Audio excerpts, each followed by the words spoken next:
Hello friends, welcome to Python from Scratch lecture series. I am Hardik Upadhyay. In this session, we are going to study about functions in Python. In case if you have not gone through my previous videos, kindly visit the link of Python from Scratch YouTube channel. So let us start with the function. First and foremost question, what is function? So function is a block of statement which is used to perform specific task. Let's say suppose you are developing some program, and if you want to repeat some portion of your code frequently, then there are two ways to achieve it. First way is you are gonna copy the statement everywhere wherever you need it, and second, create a function and call it as and when required. So I think function is the good practice, and that is a good solution to the programmer. So functions provide better modularity, and it is also useful to achieve better reusability. Now what is modularity? A modularity is an approach that subdivides a system into smaller part. Smaller portion means modules. Yeah, so it is an approach which divides your system into small modules that can be independently created and that used in a different systems. So normally in Python you have already gone through some inbuilt functions like print function or input function. So we have already gone through these functions. These are the inbuilt functions. Now Python also supports user defined function.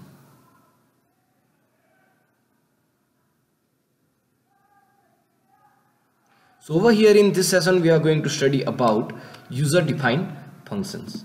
So here is the syntax to define your own functions. You just need to use this keyword def.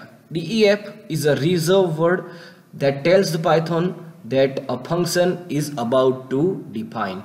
That keyword is gonna follow by name of the functions. Whatsoever name you wanted to assign, appropriate name you can assign, and that is enclosed with list of some formal parameters.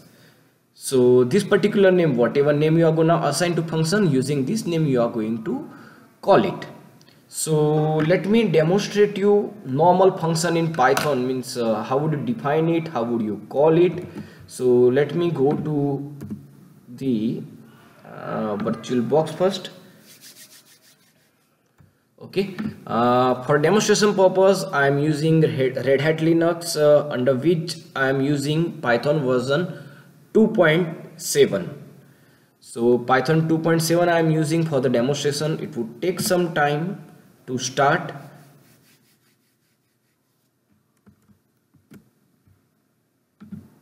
So here we are with the Linux system. I am starting my terminal. Okay, let me go to the folder Python from scratch. Yeah, okay, now I am creating one new Python module, that is function or fun.py. That's okay, fun.py. Okay, now let me just write down standard boilerplate syntax. Underscore name equals to underscore main, then go to the main. Over here I am calling main function. So whenever I want to define it, the reserved keyword is define, and the name of the functions that I am having over here, it is main, and that is ended by colon. Then after let's say over here I am gonna call another function from this function. So let me just write down the code to find out maximum from two numbers entered by user. So let's say user is gonna enter two number. First is input, enter a, b equals to, let's say, input function. Over here input is a user defined function. Enter b, sorry, okay. Now answer equals to, let me just call some function, let's say max. There is no such inbuilt function, so I have to define the definition of this function. So right now let me just pass it. Okay, and done. From over here I am done, and I am whatever answer I am gonna get, that I am gonna print using print function, like maximum equals to %d followed by answer. Okay, now we are not having any such functions like max. Okay, so I need to define my own function. So how to define it? Define, then the name of the function and the list of argument. Okay, so over here the list of formal argument, wherever we are going to invoke these functions, and the argument that we are passing, that is known as actual argument, and at the time of function definition, means whenever we are defining our function, and whatsoever argument we are writing down, that are known as formal arguments. So let me just write down x and y over here, and my logic. So if x is greater than y, then return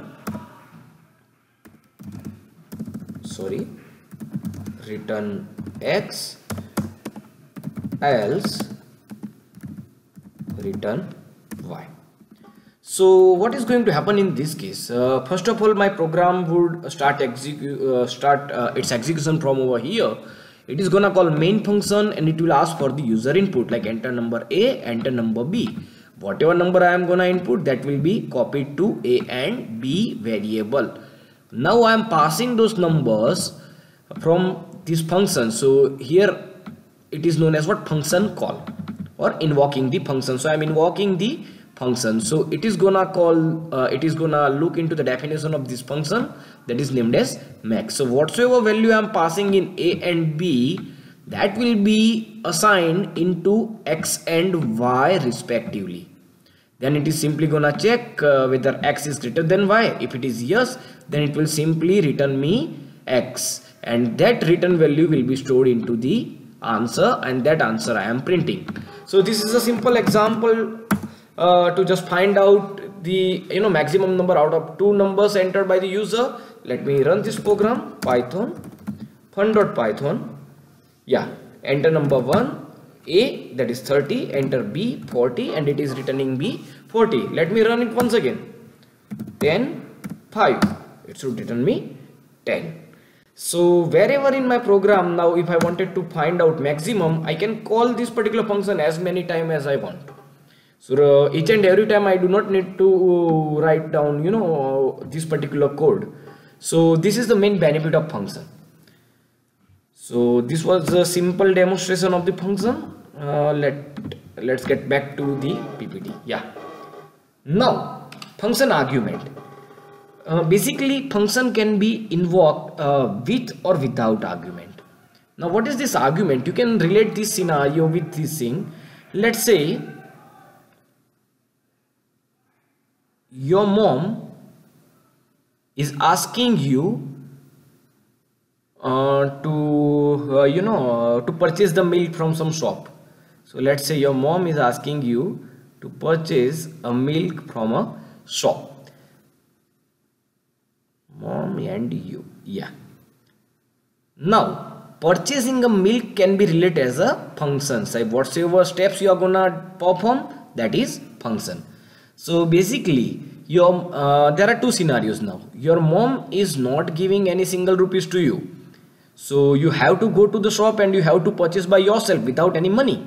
So without any money, like, so mom is simply gonna order you like purchase without money. So this is the function without argument. So over here I am not passing any argument. Argument numbers are 0. Now another scenario, your mom may give you, let's say, 50 rupees. So it is like purchase milk of 50 rupees. So over here I am passing some parameters at the time of calling function. So this actual parameters or argument, that can be referred as an argument. So this is an example of function with argument. So over here your mom is giving you 50 rupees, so you can relate it calling a function with argument. So basically, as far as function arguments are concerned, in Python it suppose 4 varieties in argument passing. First one is required argument. It is also known as positional argument. So the example that we have gone through, This particular example was all about function with required argument. Now what does that mean actually? It is also known as positional argument. Over here, arguments passed to the function in correct positional order. Correct positional order means what? Let's say at the time of calling function, first if you are passing a, then this first argument will be copied to this first formal argument of your function definition. So a will be copied into x. Same way, second argument will be copied into y. So here the number of arguments in the function call should match exactly with the function definition, and order has to be maintained. So if you are having some function like this way, then that is function with the required argument or positional argument. So second way to pass an argument in Python is function with keyword argument, where we are going to use name of the argument while passing the value or while calling the function within the parenthesis. So positional argument must be specified before keyword argument, that is a rule. So let us try to understand how does it work. Let's say here is the function definition, my function, and if I wanted to call it, then there are multiple ways to call it. If I am using positional argument, the example that we have gone through, then from main program we can directly call it like my function, and whatever value we wanna pass, let's say a comma b, that can be passed. So a is directly gonna copy to name and b is directly gonna copy to role. So over here we have to maintain the order, like name has to be called first and then after role has to be called second. So Python support keyword argument. What does that mean actually? You can call it like this way, or you can even call the function without maintaining order. So name and role or role and name, this is also allowed, but the condition is that you have to pass argument name as well along with value. If you are gonna call function directly by value, then that is the function with positional argument. So here is the difference. Let me demonstrate the same. Let me go to the my Linux terminal and cp. Let me copy previous program, function 1.py.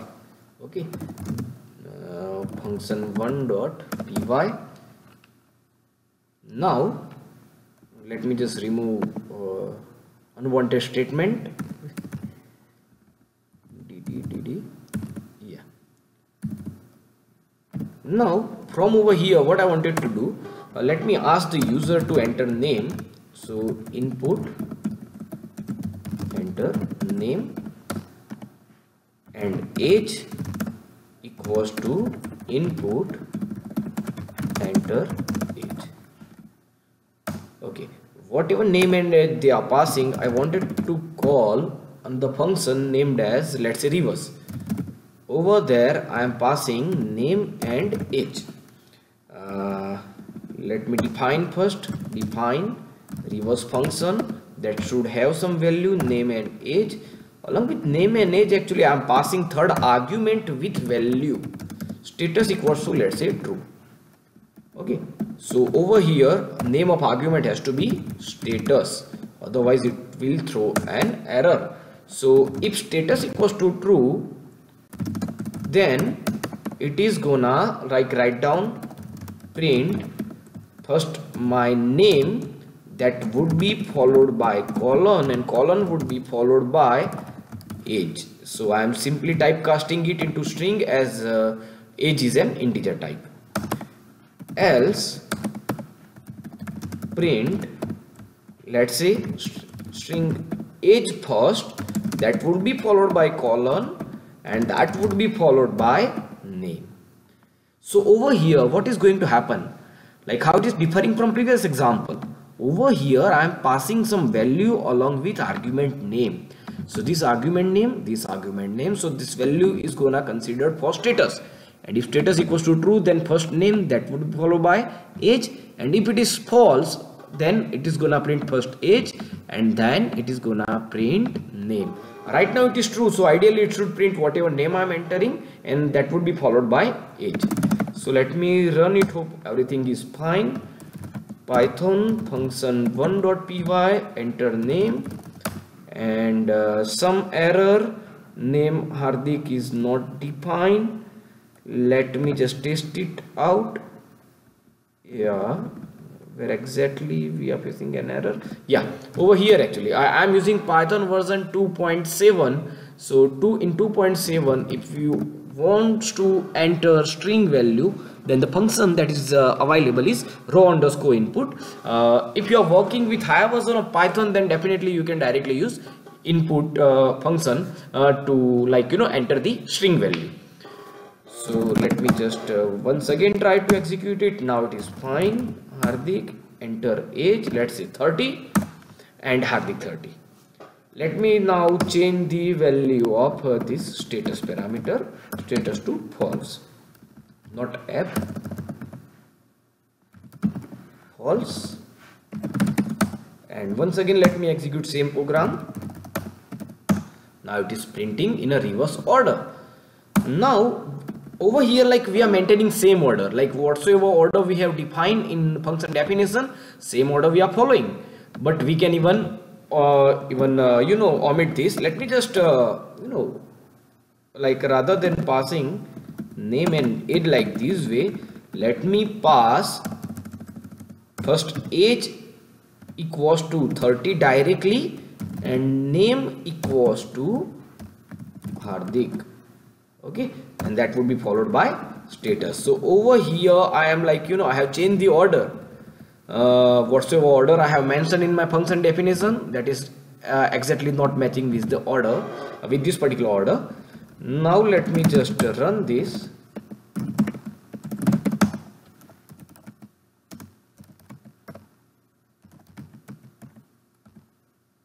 Reverse got unexpected keyword name. Let me just sorry, it should, as I told, it has to match with the name that we are having in function definition. So if you are mentioning any other name, then it is not going to permit you.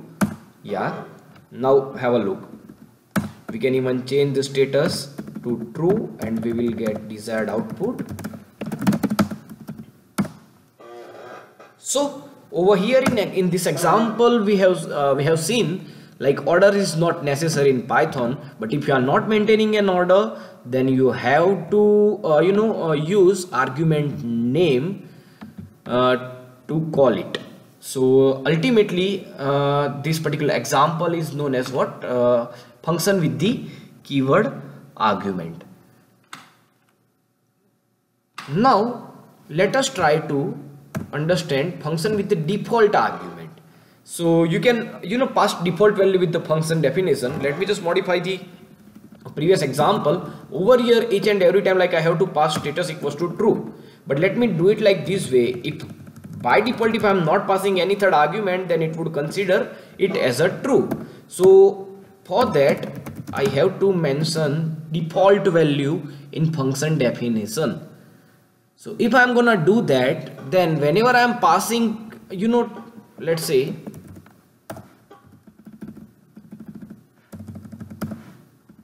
name equals to, let me change the name, Rohit, and age equals to, if you are following the order, then that is okay. We do not need to pass argument name, 32, that's fine. Okay, now over here while calling this particular function for the very first time, I am passing two arguments. So if I am passing two arguments, then third argument would be considered as a default argument, that is true. So it is gonna print name followed by age.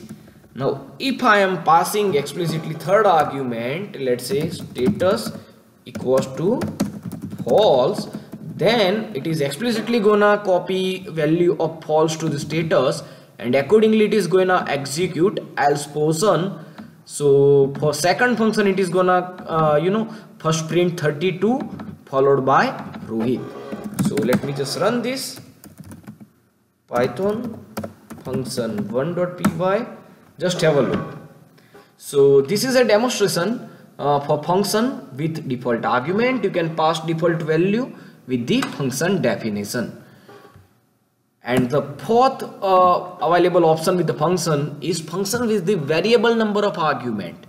Now this is very useful when we do not know the exact number of arguments that will be passed to the function. Or we can have design where any number of arguments can be passed based on the requirement. So over here to pass the variable, means to achieve variable number of arguments, we are gonna use this symbol, that is asterisk.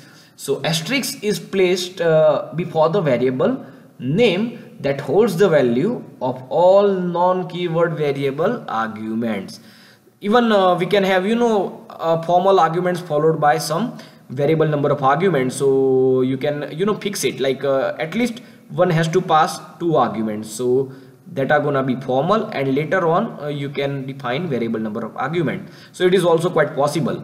So we can define our function like this way, which is gonna support variable number of argument. Some inbuilt functions like, let's say, print. So in print, whatever argument we are passing, that is not fixed. We can pass one argument as a string, or we can pass multiple argument, something like this. So it supports multiple arguments. So here is the standard implementation of variable number of argument.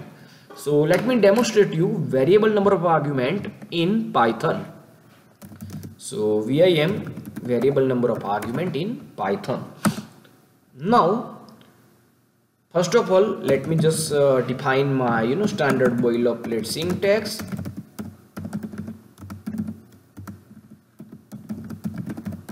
Main, then go to main, call main function, define main. I am defining main function. Let me just write down print with 2 argument and with, let's say, 4 argument.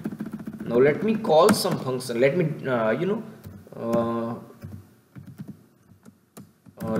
let me just variable number of arguments. So name of function is, let's say, my func is gonna have, let's say, 20 and 30, and over here I am passing 4 different argument, 1 2 3 and 4, let's say. Okay, now I have to define this function, my function. So define my func. Now as per syntax, we have to use asterisk sign and whatever like name you wanted to assign. Let's say over here it is argument. Now as it may have more than one argument, so it is better to use for loop over here for a in, let's say, arg. What's your argument I am gonna pass? It is simply gonna print it, no semicolon. Yeah. So if I am gonna pass 2 argument, then arg would contain 20 and 40, which is sequence one by one. It is gonna copy first 20 to a, then a will print 20, then it is gonna copy 30 to a, and 30 will be printed. So for first function call, it is gonna print 20 30. For second function call, arg contains 4 arguments. So one by one it is gonna copy it into a, and a will gonna print the value. So over here let me just demonstrate that. Python and name of program or name of module, in fact I should say module. Just have a look. So this is the demonstration of function with variable number of arguments. So that's it for the function arguments. Now let us try to understand the concept recursion with the function. This is the most common concept, like it is recursion is also supported by other programming languages. So what is recursion? Whenever function is gonna call itself, that is known as function recursion. In many scenario it is gonna be useful. In the scenario where you need to call same function once again from that function itself, it is gonna be helpful to you. For example, let's say find out the factorial of a number. How would you find out factorial of a number? What is factorial? Let's say if I am gonna enter 3 factorial, then answer should be 3 multiplied by 2 multiplied by 1 equals to 6. If I am gonna enter 5 factorial, if I wanted to find out factorial of 5, then answer should be something like this. So 20, 60, 120, so answer would be 120. So basically, let me just demonstrate. Let me just write a function which supports recursion, and I just wanted to find out factorial number. So let me write down the program to find out factorial. Fstate.py. Okay, standard boilerplate syntax. Our next session is about module in which I am going to exactly explain why this boilerplate syntax would be required, like in which situation you should write it, in which situation you can even avoid writing this boilerplate syntax. So let me just define my main function, and answer equals to, let's say I wanted to find out factorial of 5, and I am simply printing answer like factorial equals to %d and even let's say answer. Okay, so let me define one function called factorial, fact, and I am having one variable n, and if I am passing value equals to 1, then it should directly return me the 1, else it should be return value would be n multiplied by fact into bracket n minus 1. Let me just execute this program, then I'm gonna explain it to you. Python fact.py. Oh, lots of error. What has happened? We have mistaken somewhere. Let me just correct it out. Sorry.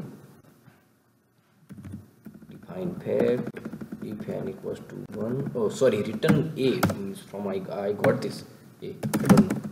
It should be written 1. Okay, now I am getting an output. So let me just explain this program, how exactly it is searching the factorial. Let me just minimize it and I can explain it on the slide. Just a minute. Yeah. Now over here, what is happening? First of all, like whenever I'm gonna call fact 5, so it will simply copy that value to n. Now it will simply check n equals to 1, no, so it will come over here and it will return 5 multiplied by fact. Now once again it is calling same function, but over here right now over here for this time it is passing n minus 1, that becomes 4. So 5 multiplied by, let's say, fact of 4. So once again it comes over here, n equals to 1, no, once again it will come over here. Now n equals to what? 4. So 4 multiplied by fact of 4 minus 1, that is 3. Like this way it is gonna repeat the statement, 5 multiplied by 4, 3, 2, and whenever it encounters 1 it will simply return it. So whatever answer we are having, we will get it. So over here in this kind of scenario, we need to call same function frequently. So I think recursion is the better option to call same function. Now questions should arise like, okay, repetition means loop. So is recursion faster than the loop? So any programming language if you take, like in Java, C, Python, actually recursion is fairly expensive compared to iterations, because it requires the allocation of a new stack frame. Like whenever we are calling the function, actually it is gonna utilize memory, that is stack. So function calling and returning, whenever in our program we are calling that function, it is gonna transfer that control to function definition, it will execute it, and then it will return back from the next statement. So we have to retain this information in memory. That memory is known as stack. So whenever we are dealing with the functions, we are actually dealing with the stack, and that is definitely gonna increase overhead. So recursion is not faster as compared to loop. Now let me introduce you with the new concept of Python, that is anonymous function. So it is a function without name. Normal function in Python we are gonna define by define keyword def, whereas if it is an anonymous function, then that are defined by lambda. Yeah, so it is also called lambda function. It is a one-line function actually, one-line version of function in Python, but it is not equals to inline function. Inline function of C or C++ is totally different. This is, though this is a one-line function, this is not inline function. So means what is there in a lambda function? Let's say, let me compare it with the normal function. If I wanted to return whatever number I am entering, if I wanted to return multiply by 2 answer, at that time I need to write down my definition like this way: define d of x equals to return x multiplied by 2. We can even represent the same without even mentioning function name and function definition like this way: lambda, then whatever argument we wanted to pass, and the expression. So first is argument, second is expression.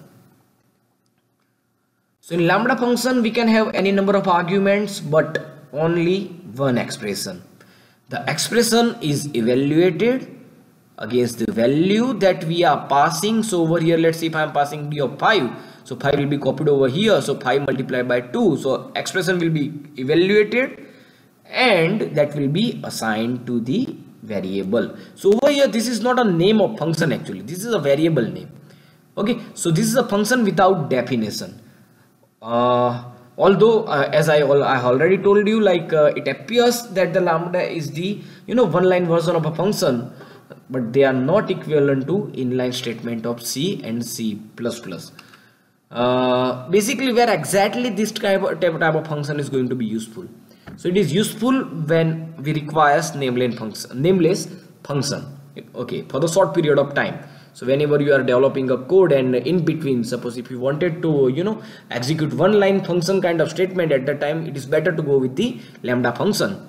And other most appropriate use of this lambda function is with some other functions. So some inbuilt functions are there called map and let's say filter. Like what is this map function? So it applies to each and every member of a sequence and return the list actually. So just to explain this map function, I need to explain you list first.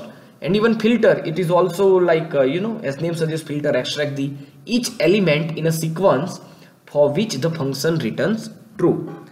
So if you would observe over here, syntax of map function, let's say, that contains 2 arguments. First argument is function, second argument is sequence. The sequence can be anything, it can be list or it can be string. So sequence can be anything. Let me explain you with the list actually. What is list? So list in a Python is a most versatile data type which can be written as a list of comma separated values or items between square bracket. So if I wanted to define list in Python, so let's say L equals to into square bracket and number of items 10, 20, and the most important thing about a list is that the items in a list need not be of the same type. So you can have integer item, you can have float item, or you can have string item as well in a single list. So this is considered as sequence in Python. So basically, let me first explain you what is this map function. If I wanted to, let's say, double the word, okay, let us assume this particular list contained 3 members, 10, 20 and 30. If I wanted to perform let's say square of this, I wanted to get some answer, like answer equals to 100, let's say 400, 20 multiplied by 20 and 100, something like this. If I wanted to get this answer, then what are the possible ways? First way is I will use for loop, where let's say I'm gonna use some function, let's say.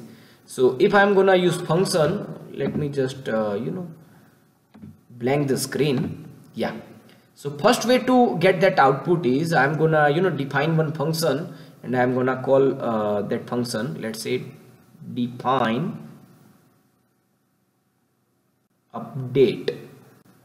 Over here, let me say items equals to 1 2 3 4. So this is the list I wanted to update, and let me take another list, blank list, and I have to use loop actually.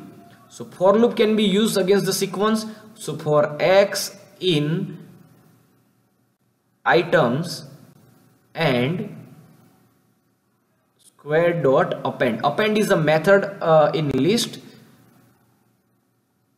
and let's say whatever item we are having, x multiply by let's say 2. I wanted to perform square operation, and then I'm gonna print, let's say, square. So I have to define one function like this way if I wanted to achieve that particular task. So this is one way to update the list elements, individual list element, normal way.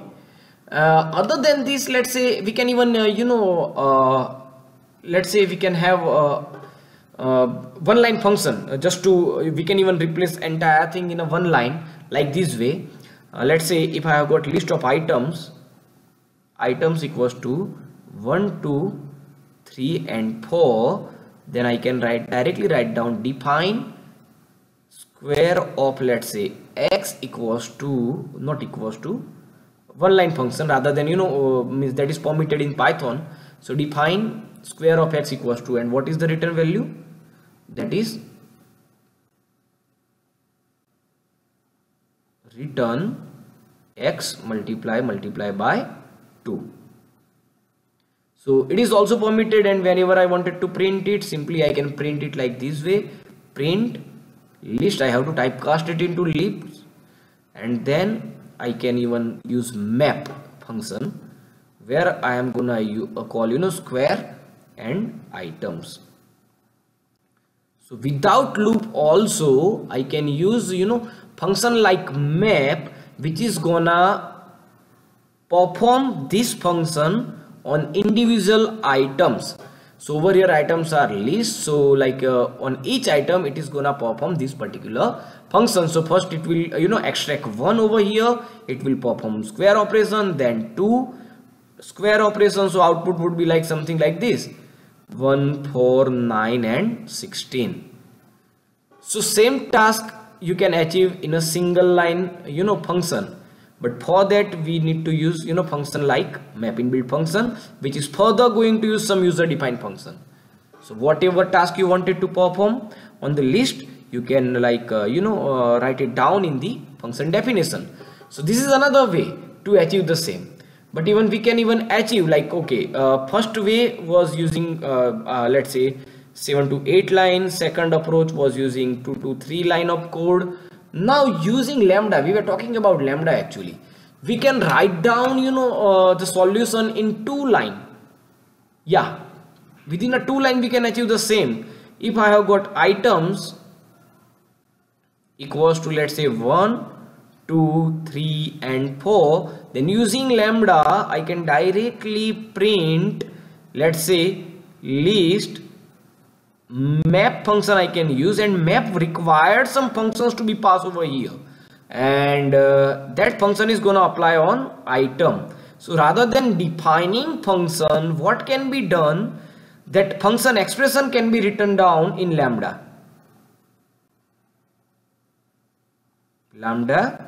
x, and what was the expression? X multiply 2, and we are done. It is also gonna give same output as the previous code. So let me just test this, and yeah, so we are over here. Let me go to the terminal actually. Yeah, even we can run this in a terminal. Okay, so the entire program, rather than writing 10 line of program, I can execute same thing in a single line. So I am going on Python interpreter, and over there let me just define list items equals to 1 2 3 4, let's say, and directly let me use print list, and that would have map function, which would further have lambda and the expression that I wanted to pass, that expression. I am done with that. So I am done with the first argument of lambda, and second argument is items. Okay, if I am not done any mistake, okay, means mistake in the parenthesis, list of, let's say, map. First argument is this. Yeah, just a minute. Okay, this is my first argument, this is second argument, and let me complete print. Yeah. So rather than writing program of 10 or 12 line, I can execute same in Python. So this is the power of Python programming language. So it is a lambda function. Even we can have function definition, like function specification or function documentation. So we can use triple quote to signify function documentation. Whenever like you wanted to provide help to the customer of your function, then we can have our own doc string or document, function document. So how would you define it in a function? So let me just open, exit this vim. We were having one function, let me just test it. Vim fun.py. okay, now over there, this is a max function. So how would you provide documentation to the function? So for that we just need to use triple quote. This function is going to return maximum out. You can even use carriage return or enter maximum out of to entered number. Okay, blah blah blah. Whatever you wanted to write down, you can simply write it down and complete it via triple quote. Normally in Python, like whenever I wanted to comment out the code, I can use hash sign. So it is gonna comment out single line. This is a docstring actually. Comment is gonna ignore by compiler, whereas docstring is useful to generate documentation of your program. Let me just execute that function py. It would work fine. That is okay. So as far as execution is concerned, it is not going, like whatever document string we have entered, it is not going to disturb our program. So in which kind of scenario it is going to be useful? Let's say the name of my program is, or a module is fun.py. So let me import this module on Python interpreter. Import, let's say, fun. And help, what was the name of the function? That was max. So whatever like function definition is there, and whatever, let me just correct it out first. Exit cat fun.py and function definition main. Okay, Python import import fun help, let's say fun. Okay, so basically whatever document string we have written down in our program, that is available. So this is a standard way to generate the generate the documentation of your function. So docstring, definitely why docstring? So many Python IDs even use like if you are working in Python version 2 or 3.6, then the Windows ID ideally. Okay, whenever you are gonna start typing function, it is gonna show you suggestion.